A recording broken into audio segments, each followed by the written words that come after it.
Welcome to TG24 TV. నేను స్మలత. నెన్నెల మండలంలో Bellampalli MLA గడ్డం వినోద్ కోట్ల నిధులతో అభివృద్ధి పనులకు శంకుస్థాపన చేశారు. వేల మంది ప్రజలు కార్యకర్తలు కార్యక్రమాలకు హాజరై ఆనందం వ్యక్తం చేశారు. దీంతో ప్రజల ఏళ్ల నిరీక్షణ తెరపడింది. బొప్పారం బస్టాప్ నుంచి గ్రామం బీటి రోడ్డుకు 80 లక్షలు, కస్తూర్బా విద్యాలయ వంట షెడ్డు నిర్మాణానికి 5 లక్షలు, హైస్కూల్ బోర్ పంపుకు 2 లక్షలు, మండల కేంద్రంలోని సీసీ రోడ్డు నిర్మాణానికి 30 లక్షలు, ఎర్రవాగు బ్రిడ్జి నిర్మాణానికి 2 కోట్లతో ఎమ్మెల్యే గడ్డం వినోద్ భారీ అభివృద్ధి పనులకు శంకుస్థాపన చేసి నూతన ప్రాథమిక ఆరోగ్య కేంద్రం సిబ్బంది భవనాలను ప్రారంభించారు. ఈ సందర్భంగా ఆయన మాట్లాడుతూ కాంగ్రెస్ ప్రభుత్వం పాలన అభివృద్ధికి నిదర్శనమని, ప్రత్యేక శ్రద్ధతో పనిచేస్తుందన్నారు. మండల ప్రజల ప్రయాణ సౌకర్యవంతంగా ఉండాలని అభివృద్ధి పనులకు శ్రీకారం చుట్టడం జరిగిందని, ఎన్నో ఏళ్ల ప్రజల కష్టాలు కాంగ్రెస్ ప్రభుత్వం తీరుస్తుందన్నారు. కోనంపేట రోడ్డుకు ఫారెస్ట్ ఆమోదం రాగానే రోడ్డు నిర్మాణం చేపడతామని, ప్రజల శ్రేయస్సే కాంగ్రెస్ ప్రభుత్వ ధ్యేయమని, ఎన్నో సంక్షేమ పథకాలతో రాష్ట్రం ఆదర్శంగా నిలుస్తుందన్నారు. కార్యక్రమంలో మండల పార్టీ అధ్యక్షుడు మల్లేష్, మండల నాయకులు బొమ్మెన హరీష్ గౌడ్, శ్రీనివాస్, మల్లాగౌడ్, తిరుపతి, మల్లికాదేవి, శిరీష, మహేష్, కిషన్, జలీల్, తారాచంద్, గజేందర్, బానిష్ తదితరులు పాల్గొన్నారు.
గ్రామంలో ఈ బ్రిడ్జు ఇక్కడ వచ్చి నిలబడడం, ఎర్రవాగుల 2 కోట్లతో ఈ ప్రాజెక్ట్ శాంక్షన్ అయింది.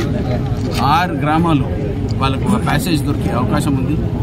ఇక్కడ వానలు పడ్డ తర్వాత నీళ్ళు వచ్చిన తర్వాత జనాలు చాలా బాధపడ్డారు. అప్పటికే దగ్గర 2-3 ప్రాణ నష్టం కూడా అయిందంట. దగ్గర వాళ్ళకి ఈ టైంలో ఈ సమస్యను దూరం చేయడానికి ఉన్న బెల్లంపల్లి నెన్నెల్ల ఇప్పటిదాకా 30 ఏళ్ల సంది 40 ఏళ్ల సంది ఏం పనులు కానీ సంగతి ఇలా కాంగ్రెస్ ప్రభుత్వం వచ్చిన తర్వాత పెద్దలు రేవంత్ రెడ్డి గారు తీసుకున్న ఈ కార్యక్రమాన్ని నేను ఎమ్మెల్యేగా ప్రజలు ఇచ్చిన ఆశీర్వాదాన్ని అట్లనే కాపాడుకుంటూ, మన నెన్నెల్ని కాపాడుకుంటూ తీసుకెళ్ళ ప్రజలకు ఎల్లకాలం వాళ్ళకి ఇబ్బంది కాకుండా ఈ సమస్యను బ్రిడ్జ్ చేయించి ఇక్కడి నుంచి రోడ్డు కూడా కోనంపేట కూడా అడిగిన, మన కూడా అడిగిన, ప్రతి ఊర్లకు దానికి కూడా శాంక్షన్ ఇచ్చే కార్యక్రమాన్ని నేను ప్రత్యేకంగా పెట్టి, హరీష్ మీరున్న ప్రపోజల్స్ అన్ని తీసుకురండి, నేను దాన్ని కలెక్టర్ గారితో మాట్లాడి తొందరగా ప్రపోజల్స్ పెట్టి డిఎంఎఫ్టీలో నేను దీనికి వర్క్స్ కూడా శాంక్షన్ చేయించే కూర్చుని నాదని మీ అందరికీ మాటిస్తూ సెలవు తీసుకుంటాను.